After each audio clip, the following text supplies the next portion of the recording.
नमस्कार। दिन भर की बड़ी खबरों के विश्लेषण के कार्यक्रम सुनिए सच में आपका स्वागत है। मैं हूं मुकेश कुमार। तो दोस्तों शुरू करते हैं आज का सुनिए सच खास खबरों पर नजर डालते हुए। बिहार में बीजेपी का विधानसभा अध्यक्ष आरजेडी ने दिखाई ताकत। लॉ जिहाद अध्यादेश लाकर अगले चुनाव की तैयारी कर रहे हैं योगी। कृषि कानूनों के खिलाफ कल प्रदर्शन, पूरी ताकत से रोकने में जुटी सरकार। हैदराबाद के चुनाव जीतने के लिए बीजेपी नेता उगल रहे नफरती बोल। चुनाव के बीच रोशनी घोटाले से नेताओं के नाम जोड़ने पर उठे सवाल। कांग्रेस ने खोए दो बड़े नेता, गोगोई और अहमद पटेल की कमी खलेगी। खास खबरों पर नजर डालने के बाद अब वक्त है आज की बड़ी खबरों के विस्तार से विश्लेषण का। लेकिन उसके पहले आपसे एक निवेदन यही है कि हमें स्वतंत्र पत्रकारिता को मजबूत बनाना चाहिए, उसकी ताकत बनना चाहिए, क्योंकि स्वतंत्र पत्रकारिता ही सच को सामने ला सकती है, वही लोकतंत्र को बचा सकती है और आम जन की अभिव्यक्ति की स्वतंत्रता की रक्षा भी उसी से हो सकती है, क्योंकि गोदी मीडिया ठीक इसके खिलाफ काम कर रहा है। सत्य हिंदी की सदस्यता योजना इसी दिशा में एक बड़ा कदम है। इसमें आर्थिक योगदान देकर आप स्वतंत्र पत्रकारिता को मजबूती प्रदान कर सकते हैं। इसके लिए इस वीडियो के साथ दिए गए डिस्क्रिप्शन में जाइए, उसमें एक लिंक है, उसको क्लिक कीजिए। क्लिक करने से आपके सामने सदस्यता योजना का पूरा ब्यौरा आ जाएगा और आप उसमें से अपनी मनपसंद सदस्यता चुन सकेंगे। हमें उम्मीद है कि सत्य हिंदी को मजबूत बनाने के लिए, आगे बढ़ाने के लिए आप ये प्रोत्साहन और सहयोग जरूर देंगे। तो आइए अब सिलसिला शुरू करते हैं आज की बड़ी खबरों के विश्लेषण का। सबसे पहले लेते हैं आज की सबसे अहम खबर। बीजेपी के विधायक विजय सिन्हा बिहार विधानसभा के नए अध्यक्ष चुन लिए गए हैं, लेकिन महागठबंधन ने ये संदेश भी दे दिया है कि वो न केवल एकजुट है बल्कि उसे दूसरे दलों का समर्थन भी मिल रहा है। चुनाव में विजय सिन्हा के पक्ष में 126 जबकि विपक्ष के उम्मीदवार अवध बिहारी को 114 वोट मिले। महागठबंधन को एआईएमआईएम के 5 और बीएसपी के एक विधायक का वोट भी मिला। आरजेडी के 2 विधायक अभी तक शपथ नहीं ले सके हैं, अन्यथा महागठबंधन के उम्मीदवार के पक्ष में 116 वोट पड़े होते। बिहार के इतिहास में पहली बार बीजेपी का विधायक विधानसभा अध्यक्ष चुना गया है। सन 2015 से जेडीयू का ही विधानसभा अध्यक्ष चुना जाता रहा है। इसके पहले आरजेडी ने सुशील मोदी के इस दावे को खारिज कर दिया था कि लालू यादव ने फोन करके उनकी पार्टी के विधायक को महागठबंधन के पक्ष में वोट डालने के लिए कहा है। पार्टी के प्रवक्ता मृत्युंजय तिवारी ने कहा है कि इस सरकार ने जुगाड़ करके जनादेश हासिल किया है, इसलिए वो हमेशा खतरे में ही रहेगी। तिवारी ने कहा कि सुशील मोदी इस बात को स्वीकार कर रहे हैं और उन्हें डर है कि ये सरकार कभी भी गिर सकती है। तिवारी ने कहा कि मोदी मूल मुद्दों से भटकाने के लिए इस तरह के आरोप लगा रहे हैं। बिहार में विधानसभा स्पीकर के चुनाव से ठीक पहले एक ऑडियो वायरल होने के बाद एनडीए और महागठबंधन आमने सामने आ गए थे। तो अब ये पहली मर्तबा है जब बीजेपी का विधानसभा अध्यक्ष बिहार में बना है और ये उसके लिए एक बड़ी उपलब्धि हो सकती है। लेकिन इसके राजनीतिक मायने क्या हैं, इसके राजनीतिक संदेश क्या हैं? सबसे पहला संदेश तो ये है कि नीतीश कुमार की पार्टी की संख्या जो कम हुई थी, संख्या बल कम हुआ था, उसके तहत जो उनकी कमजोरी है वो लगातार समझौते करने की तरफ विवश कर रही है और विधानसभा जैसे महत्वपूर्ण पद को बीजेपी के लिए छोड़ देना, सौंप देना उसके हाथों में, ये उसकी एक मजबूरी है। नीतीश के कमजोर होने का एक और बड़ा संकेत है। दूसरा राजनीतिक मकसद मतलब इसका ये निकलता है कि अब बीजेपी का विधानसभा अध्यक्ष होने के बाद नीतीश कुमार और उनकी पार्टी के लिए भी कम खतरा नहीं है, क्योंकि जब भी पार्टियों में तोड़फोड़ की जाती है, टूट फूट होती है, तो विधानसभा अध्यक्ष की भूमिका बहुत महत्वपूर्ण हो जाती है और वो जिस तरफ झुक जाता है उसी के हिसाब से फिर जनादेश की व्याख्या होने लगती है, संख्या बल का आकलन किया जाने लगता है। ये हम कई राज्यों में देख चुके हैं और यहाँ भी अगर आगे चलकर बीजेपी जेडीयू को तोड़ने का प्लान बनाती है, और निश्चित रूप से उसके दिमाग में ये प्लान होगा ही, तो इसमें विधानसभा अध्यक्ष की भूमिका बड़ी महत्वपूर्ण हो जाएगी। तो बीजेपी ने जो शतरंज की बिसात बिछा रखी है उसमें एक बड़ा मोहरा अपना विजय सिन्हा के रूप में आगे बढ़ा दिया है और ये अगर जेडीयू और नीतीश कुमार इसके मतलब समझते हैं, और वो समझते होंगे, इतने वरिष्ठ और घाघ नेता हैं कि उनकी समझ में ये चीज़ ना आए, ये हमारे समझने की में कमजोरी मानी जा सकती है। तो वो इसको भली भांति समझ रहे होंगे और इसके हिसाब से अपनी गोटियां भी बिछा रहे होंगे। देखना यह है कि आगे चलकर ये विजय सिन्हा किस तरह की भूमिका अदा करते हैं और जेडीयू के लिए कितना नुकसानदेह साबित हो सकते हैं। अगली खबर लेते हैं। लव जिहाद पर देश भर में जारी विवाद के बीच योगी सरकार अध्यादेश लेकर आ ही गई। योगी सरकार ऐसा करते समय इलाहाबाद हाईकोर्ट के उस फैसले को भी दरकरार करने से नहीं चूकी जिसमें एक मुस्लिम के खिलाफ उनकी पत्नी के परिजनों द्वारा दर्ज केस को रद्द करने का आदेश दे दिया गया था, और उसमें राइट टू लाइफ और राइट टू पर्सनल लिबर्टी की बात कही गई थी। इस अध्यादेश के मुताबिक दूसरे धर्म में शादी करने के लिए संबंधित जिले के जिलाधिकारी से इजाजत लेना अनिवार्य होगा। इसके लिए शादी से पहले 2 महीने का नोटिस देना होगा। बिना अनुमति लिए शादी करने या धर्म परिवर्तन करने पर 6 महीने से लेकर 3 साल तक की सजा के साथ 10,000 रुपए का जुर्माना भी देना पड़ेगा। अध्यादेश में नाम छिपाकर शादी करने वाले के लिए 10 साल की सजा का भी प्रावधान किया गया है। इसके अलावा सामूहिक रूप से गैर कानूनी तरीके से धर्म परिवर्तन करने पर 10 साल तक की सजा हो सकती है। उत्तर प्रदेश के वरिष्ठ अधिवक्ता अमीर अहमद जाफरी का कहना है कि योगी आदित्यनाथ सरकार का अध्यादेश संविधान के अनुच्छेद 21 और अनुच्छेद 25 से 28 का सीधा उल्लंघन है। ये सभी मौलिक अधिकारों में आते हैं। अनुच्छेद 21 मनुष्य को जीवन और स्वतंत्रता का अधिकार देता है, जबकि अनुच्छेद 25 से 28 धार्मिक स्वतंत्रता के अधिकार हैं। इसके अलावा सवाल उठाए जा रहे हैं कि लव जिहाद का मुद्दा क्या बीजेपी ने यूपी में 2022 का चुनाव जीतने के लिए उठाया है, और इस पर अध्यादेश इसी मकसद से जारी किया गया है। तो 2-3 चीजें बिल्कुल साफ हैं। एक तो ये कि योगी आदित्यनाथ का जो पूरा एजेंडा है लव जिहाद का, वो पूरी तरह से राजनीतिक है। उसका मकसद अपने प्रदेश में और पूरे देश भर में एक संदेश देना है।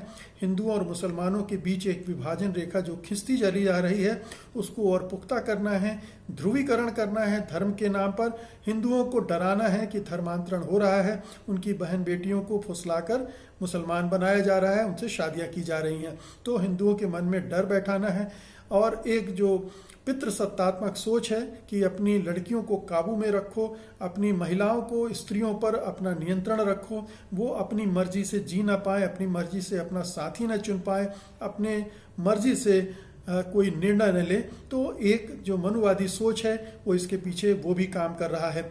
तीसरी बात ये ध्यान में रखने की है कि इसमें सामूहिक रूप से धर्म परिवर्तन के लिए भी एक प्रावधान किया गया है। उसके खिलाफ अभी हाल में आपको पता होगा कि हाथरस की घटना के बाद बहुत सारे दलितों ने सामूहिक रूप से बौद्ध धर्म अंगीकार करने की कोशिश किया था, और उसके बाद से बावेला मच गया था। तो योगी सरकार इसे अपनी हेठी मान रहे थे, और वो नहीं चाहते कि हिंदू धर्म के लोग किसी दूसरे धर्म को अपनाएं, जबकि संविधान उन्हें किसी भी धर्म को अपनाने की आज़ादी देता। कोई भी धर्म अपना सकता है अपनी मर्जी से, बशर्ते उस पर कोई दबाव ना हो, उसको कोई प्रलोभन न दिया गया हो। तो ये जो धार्मिक स्वतंत्रता का अधिकार है उसमें हस्तक्षेप है। ये जो अध्यादेश निश्चित रूप से चैलेंज किया जाएगा कोर्ट ऑफ लॉ में, और इसमें इतने लूप होल हैं कि इसका टिकना बहुत मुश्किल होगा, ये सब मान रहे हैं। लेकिन इसके बावजूद इसकी जो भूमिका है, राजनीतिक भूमिका है, लोगों को बांटने की, एक हवा खड़ा करने की, वो इससे पूरी हो जाएगी, क्योंकि लगातार ये मसला बहस में बना रहेगा, और यही योगी आदित्यनाथ और उनकी पार्टी चाहती है। अगली खबर का रुख करते हैं। खेती से जुड़े केंद्र सरकार के 3 कानूनों के विरोध में पंजाब, हरियाणा और उत्तर प्रदेश के किसान 26 से 27 नवंबर को दिल्ली चलो के आह्वान के साथ राजधानी में प्रदर्शन की तैयारी कर रहे हैं। लेकिन बीजेपी इन किसानों को रोकने की हर संभव कोशिश भी कर रही है। इसी के चलते हरियाणा सीमा पर पुलिस और किसानों के बीच तीखी झड़पें हुई हैं। हरियाणा पुलिस ने दिल्ली कूच कर रहे किसानों को रोकने की कोशिश की, लेकिन किसानों ने बैरिकेडिंग को तोड़ डाला। इस दौरान पुलिस ने किसानों पर पानी की तेज बौछारें भी की हैं। बता दें कि हरियाणा पुलिस ने एक एडवाइजरी जारी की है कि हरियाणा से आगे किसानों को नहीं जाने देंगे। तो किसान संगठनों ने तय किया है कि दिल्ली जा रहे किसानों को जहां रोक दिया जाएगा वे वहीं बैठ जाएंगे। वहीं हरियाणा में देर रात किसान नेताओं को घर पर नजरबंद भी कर दिया गया, जिसके बाद किसानों का गुस्सा और भी भड़क उठा है। बता दें कि ऑल इंडिया किसान संघर्ष कोऑर्डिनेशन कमेटी ने अपने बयान में कहा है कि किसान विरोधी और जन विरोधी कानूनों को वापस लिए जाने के लिए किसानों की सामूहिक प्रतिबद्धता के चलते केंद्र सरकार में खलबली है और दिल्ली पुलिस जैसी केंद्र सरकार की एजेंसियां किसानों के इस शांतिपूर्ण विरोध प्रदर्शन के कार्यक्रम को दबाने की कोशिशों में लगी हुई हैं। खबरों के मुताबिक बड़ी तादाद में बसों, ट्रैक्टरों और अन्य वाहनों से किसान पंजाब, हरियाणा, उत्तर प्रदेश और दूसरी जगहों से दिल्ली की ओर कूच कर चुके हैं। लगभग देश भर के 500 बड़े किसान संगठन इस प्रदर्शन में शामिल हैं। ये बहुत बड़ा प्रदर्शन होने जा रहा है और कल संभावना जताई जा रही है कि आसपास जो प्रदेश हैं दिल्ली से जुड़े, वहां पर बड़े पैमाने पर किसान वहां से कूच करेंगे दिल्ली के लिए और उनको रोकने के लिए वहां की राज्य सरकारें पूरी ताकत, पूरा जोर लगाएंगे। खासतौर पर जहां पर बीजेपी का शासन है हरियाणा और उत्तर प्रदेश में, तो ताकत का इस्तेमाल होगा, उनके बल प्रयोग होगा, लाठियां भी चल सकती हैं और पता नहीं, क्योंकि ये सरकारें किसी भी हद तक जाने को तैयार हैं, इसलिए कोई भी घटना दुर्घटना हो सकती है। लेकिन मुख्य बात यह है कि किसान से संबंधित बिल केंद्र सरकार ने पास कराए हैं, नए कानून बनाए हैं, उनके विरोध में एकजुट हैं और बड़े पैमाने पर उनके अंदर गुस्सा खदबदा रहा है, जिसको प्रदर्शित करना चाहते हैं। ये बड़ा दुखद है कि वो शांतिपूर्ण प्रदर्शन करना चाहते हैं और उसके लिए भी उन्हें इजाजत नहीं दी जा रही है। केंद्र सरकार उन्हें दिल्ली नहीं आने दे रही है। ये एक अजीबोगरीब हिंदुस्तान है। ये पता नहीं कैसा नया इंडिया है जहां पर लोगों के लोकतांत्रिक अधिकारों पर इस तरह से लाठियां बरसाई जा रही हैं। ये अपने भावों को अभिव्यक्त करना, प्रदर्शन करना, विरोध करना, ये लोकतांत्रिक अधिकार है और उसका इस्तेमाल करने का हक हर नागरिक को है, हर संगठन को है। और अगर वो शांतिपूर्ण ढंग से करता है, कानून व्यवस्था में जानबूझकर कोई अराजकता अव्यवस्था पैदा नहीं करता है, तो उसे इसकी इजाजत मिलनी चाहिए। लेकिन दिल्ली सरकार ने और केंद्र सरकार ने मिलकर एक तरह का एक गोलबंदी कर दी है, घेरेबंदी कर दी है और किसानों को दिल्ली में घुसने से रोकने की कोशिश कर रहे हैं। हरियाणा में जबरदस्त तरीके से किसानों का दमन हो रहा है, उनको जेलों में ठूसा जा रहा है, बंद किया जा रहा है और उनको रोका जा रहा है। अब देखना यह है कि किसानों और राज्य सरकारों का ये टकराव क्या मोड़ लेता है, कहीं कोई ये हिंसक रूप न ले ले, इसकी आशंका बनी हुई है। अगली खबर लेते हैं। बीजेपी की तेलंगाना राज्य इकाई के अध्यक्ष बांडी जयकुमार ने कहा है कि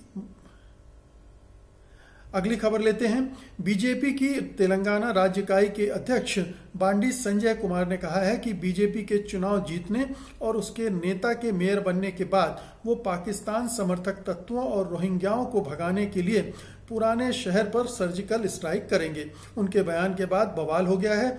तेलंगाना बीजेपी अध्यक्ष के सर्जिकल स्ट्राइक वाले बयान पर टीआरएस के कार्यकारी अध्यक्ष और नगर प्रशासन मंत्री केटी रामाराव ने पलटवार किया है। उन्होंने कहा है कि क्या ये व्यक्ति कुछ वोटों के लिए पागल हो गया है। उन्होंने अपने ट्वीट में गृह राज्य मंत्री जी किशन रेड्डी को टैग करके पूछा है कि क्या वो अपने सहकर्मी के इस घृणित बयान की निंदा करेंगे। इसके अलावा हैदराबाद से सांसद ओवैसी ने कहा है कि लद्दाख स्थित गलवान घाटी में चीनियों पर सर्जिकल स्ट्राइक क्यों नहीं की गई। आप किस पर सर्जिकल स्ट्राइक करना चाहते हैं। चीनी सेना पीएलए ने लद्दाख में भारत का 970 वर्ग किलोमीटर क्षेत्र घेर लिया है। ये लोग उनका नाम भी नहीं लेते। बयानबाजी की बाढ़ में बीजेपी सांसद डी अरविंद ने भी कहा है कि अगर उनकी सरकार आ गई तो वो AIMIM के प्रमुख असदुद्दीन ओवैसी और उनके भाई अकबरुद्दीन ओवैसी को उनको जूतों के पास लगाएंगे। इससे पहले बीजेपी की युवा मोर्चा इकाई के राष्ट्रीय अध्यक्ष तेजस्वी सूर्या ने ओवैसी को जिन्ना का अवतार बता दिया था। मालूम हो कि बीजेपी ने इस चुनाव में जी जान लगा दी है। कहा जा रहा है कि केंद्रीय गृह मंत्री अमित शाह से लेकर बीजेपी के राष्ट्रीय अध्यक्ष जेपी नड्डा और यूपी के मुख्यमंत्री योगी आदित्यनाथ भी हैदराबाद के स्थानीय चुनाव में प्रचार करने पहुंचेंगे।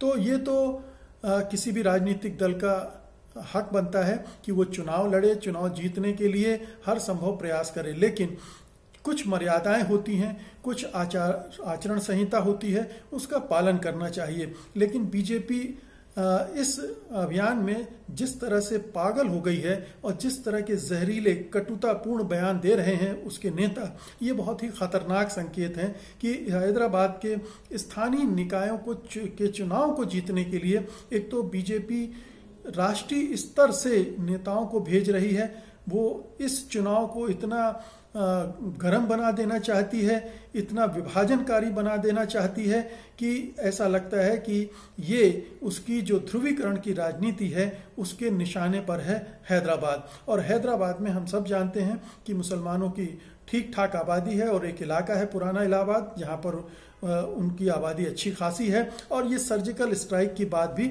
उसी इलाके पर करने की कही जा रही है। तो अपने ही देश के अंदर सर्जिकल स्ट्राइक करने की ये बीजेपी नेताओं की मंशा क्या कहती है, उनके बयान क्या कहते हैं, और उनके इन बयानों पर न तो केंद्रीय नेतृत्व कुछ कह रहा है, न पार्टी कोई संगठन के तरफ से इनको रोका जा रहा है, इस तरह के बयान देने वालों को न कंडेम किया जा रहा है, उनकी निंदा की जा रही है, न बयान वापस लेने को कहा जा रहा है, न माफी मांगने को कहा जा रहा है। तो इसका मतलब है कि ऊपर से इस तरह के बयानों को देने की हरी झंडी मिली हुई है कि आप कुछ भी बोलिए, उससे समाज बिखरे टूटे, इससे कोई फर्क नहीं पड़ता है। हमें किसी भी तरह से हर स्तर के चुनाव जीतने हैं, चाहे वो ग्राम सभा के ही चुनाव क्यों ना हो, वहां भी आप इस तरह की जहरीले बोल बोलिए और बांटने वाली भाषा का इस्तेमाल कीजिए, और भले ही सांप्रदायिक स्वभाव बिगड़ जाए, दंगे हो जाए, नफरत फैले, इससे कोई फर्क नहीं पड़ता, हमें सत्ता चाहिए। अब इस तरह की जो स्ट्रेटजी है बिहार में भी हमने देखा कि बाद के 2 चरणों में उसी पर उतर आई थी, और बीजेपी के पास चुनाव जीतने की इसके अलावा कोई दूसरी स्ट्रेटजी भी नहीं है, क्योंकि यही हथकंडा है जो हर बार आजमाती है, और इस समय यह हथकंडा काम कर भी रहा है। तो उसी पर फिर ये आ गई है हैदराबाद में भी। देखना यह है कि इस चुनाव के नतीजे किस तरह से सामने आते हैं। अगली खबर लेते हैं। जम्मू कश्मीर में डीडीसी चुनाव के बीच ही रोशनी घोटाले का शोर खड़ा कर दिया गया है। खबरों के मुताबिक इस घोटाले में नेशनल कॉन्फ्रेंस, पीडीपी और कांग्रेस के नेताओं के नाम ठीक चुनाव के दौरान जारी किए जा रहे हैं। बता दें कि 2001 में फारूक अब्दुल्ला सरकार ने रोशनी एक्ट बनाया था।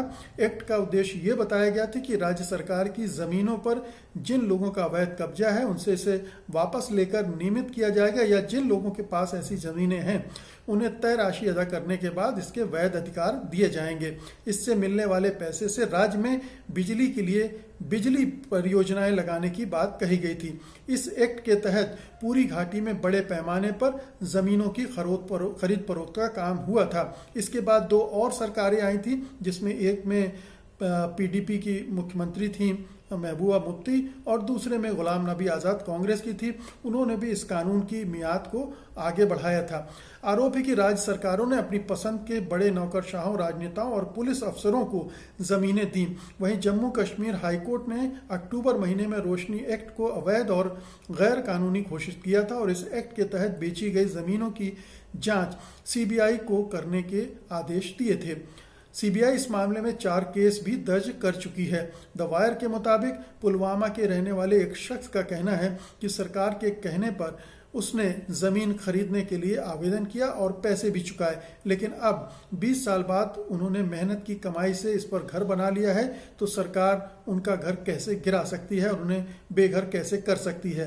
बाकी बहुत सारे लोगों की भी यही परेशानियां हैं। सवाल 2 हैं। सवाल एक तो यह है कि जब डीडीसी के चुनाव हो रहे हैं, डिस्ट्रिक्ट डेवलपमेंट काउंसिल के चुनाव हो रहे हैं, तो उसी के बीच में ये सारा विवाद क्यों खड़ा किया जा रहा है, क्यों नाम जारी किए जा रहे हैं, क्यों जो पीडीपी, नेशनल कॉन्फ्रेंस और कांग्रेस के बड़े नेता हैं उन पर ये तोहमतें लगाई जा रही हैं, आरोप लगाए जा रहे हैं, उनको बदनाम करने का एक सिलसिला शुरू कर दिया गया है। साफ है कि इन चुनाव को प्रभावित करने की कोशिश की जा रही है।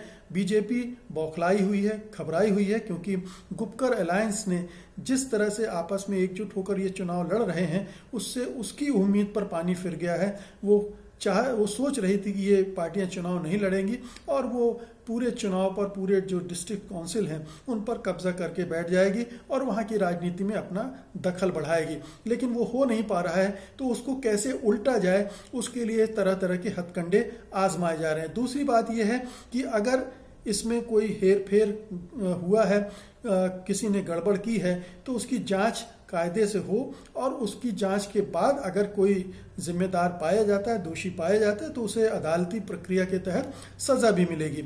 लेकिन उनके बदनामी का एक अभियान छेड़ने का मकसद विशुद्ध रूप से राजनीतिक है।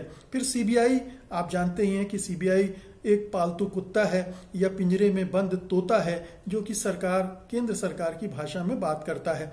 तो ये सीबीआई के द्वारा केस दर्ज करना या सीबीआई के द्वारा जांच करना या सीबीआई के द्वारा नाम जारी करना, ये अपने आप में एक बड़ा मजाक है, बड़ा धोखा है। तो इस पूरे मसले को हमें एक राजनीतिक संदर्भ में देखना चाहिए, चुनावी संदर्भ में देखना चाहिए। और फारूक अब्दुल्ला साहब कह भी चुके हैं कि किसी भी तरह का घोटाला उन्होंने नहीं किया, किसी भी तरह की गड़बड़ उन्होंने नहीं की। अभी तक उनको बहुत परेशान करने की और भी कोशिशें ये सरकार कर चुकी है, ईडी वगैरह भी पीछे लगा चुकी है, पिछले दिनों हमने देखा है। तो वो कोशिश चल रही है केंद्र सरकार की, जहां भी विपक्ष के नेता हैं उनको टारगेट किया जा रहा है। और अब आज की अंतिम खबर लेते हैं।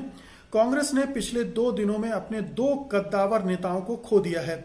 असम के मुख्यमंत्री रह चुके तरुण गोगोई और पार्टी के पूर्व कोषाध्यक्ष अहमद पटेल का जाना इस मुसीबत की घड़ी में किसी बड़े झटके से कम नहीं है। करीब महीने भर तक कोरोना से जूझने के बाद अहमद पटेल जिंदगी की जंग हार गए।